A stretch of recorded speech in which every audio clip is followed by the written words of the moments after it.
I was very lucky. I came to a very good family. They had 2 older daughters and one that was 12 and a half, and I was 11. And we've been together ever since. The whole family took me in as a part of the family, not just them, all the cousins and everybody, and I'm still very friendly with them. In fact, my adopted sister lives below.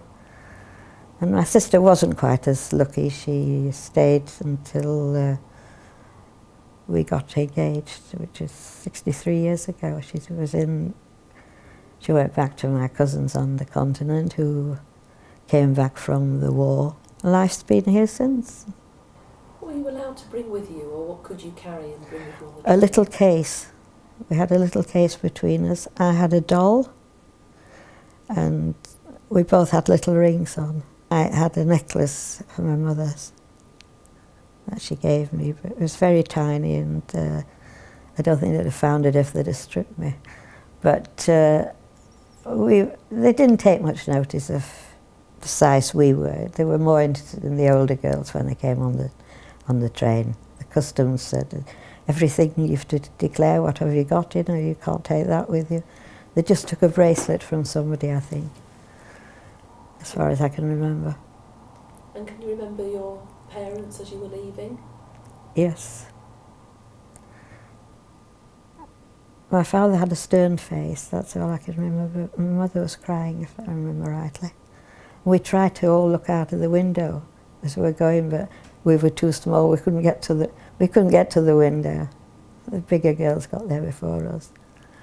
But it was all like an adventure to us. I don't think we realised what was happening.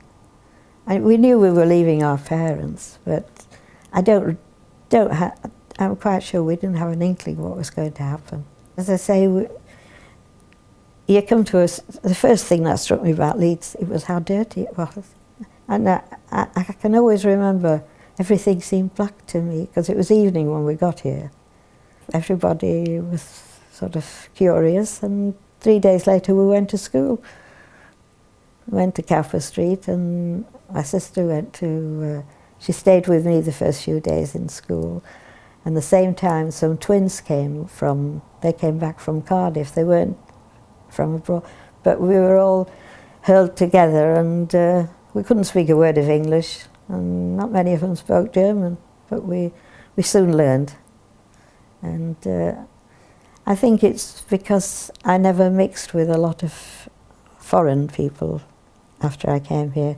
That's why I haven't got an accent. But I didn't have an accent straight away. And what was the reaction of the other children at school to you? Well, we were different because our hair was short and thing, and a lot of the foreign children that came had plaits.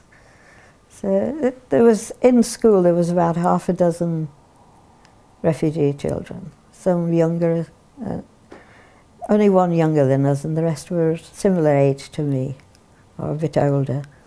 You were saying about sort of joining your new family. You sort of implied that they treated you very much like another daughter. Yes, they did, yes. No different. Mr. Graskin he made a coat for his daughter, he made one for me. There was no difference. I was lucky, maybe that's why I am how I am, but because a lot of children weren't as lucky.